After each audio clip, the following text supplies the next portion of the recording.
문서 작성 능력의 두 번째 시간으로 문서를 돋보이게 작성하는 방법에 대해서 알아보도록 하겠습니다.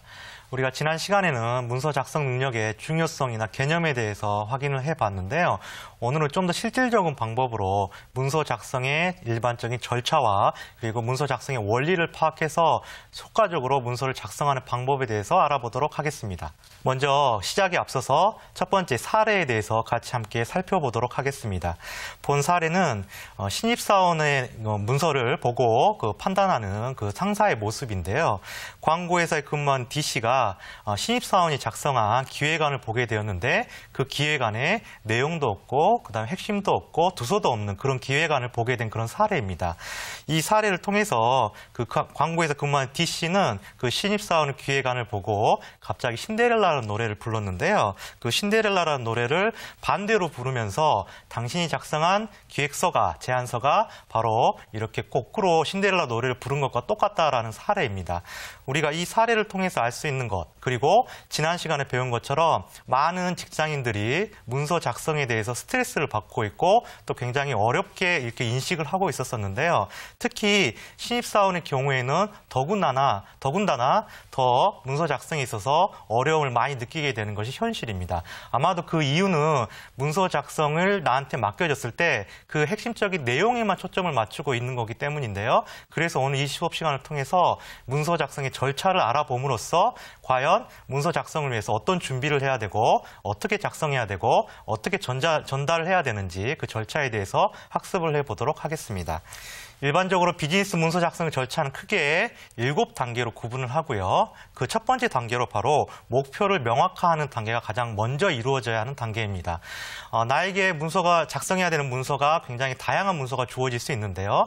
예를 들면 외부에 발표를 해야 되는 기획서나 제안서를 작성하는 경우도 있고요. 내부적으로 보고해야 되는 보고용 문서를 작성하는 경우도 있고 심지어는 정보를 공유하기 위한 메일을 작성하는 그런 경우도 있을 것입니다.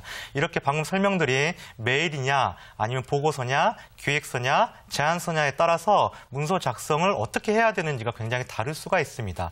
그래서 먼저 첫 번째 여기 나와 있는 것처럼 도대체 어떤 내용을 쓸 것이냐, 그리고 왜 써야 되느냐, 그리고 이 문서 작성의 대상이 누군지에 대한 목표를 명확화하는 게 가장 먼저 선행되어야 하는 일입니다. 다음으로 두 번째는 이렇게 목적이라든가 대상 그리고 그 이유가 결정이 되었다고 한다면 전체적인 문서 작성의 전개 방향을 결정을 해야 됩니다. 다른 말로 표현을 하면 전개 방향이라는 것은 문서 작성의 큰 목차를 작성한다라는 것인데요. 예를 들면 전체적으로 서론, 본론, 결론 이렇게 큰 목차, 하위 목차에 세부적인 목차를 어떻게 가져갈 것이냐를 생각하는 게 두 번째 단계다라고 이렇게 생각을 할 수가 있습니다. 그리고 세 번째 단계는 각각의 목차별로 하위 목차에 대한 프레임워크를 작성을 하는 건데요. 이 부분은 우리가 지난 시간에 배운 것처럼 하위 목차별로 과연 어떤 내용이 들어가야 될 것인지를 또 한 번 더 세부 목차를 작성하는 것입니다. 예를 들어서 제일 아래에 나와 있는 것처럼 MEC 원리에 따라서 중복과 누락 없이 어떤 내용을 포함시킬 것인지를 목차로 작성하는 건데요. 예를 들어서 상대방한테 제안을 하는 경우에 그 제안 내용에 인력에 관련된 부분, 조직에 관련된 부분, 예산에 관련된 부분, 기대 효과에 관련된 부분 이렇게 서로 누락과 중복 없이 어떤 식으로 정리할 건지를 적는 게 바로 세 번째 프레임워크를 작성하는 부분입니다.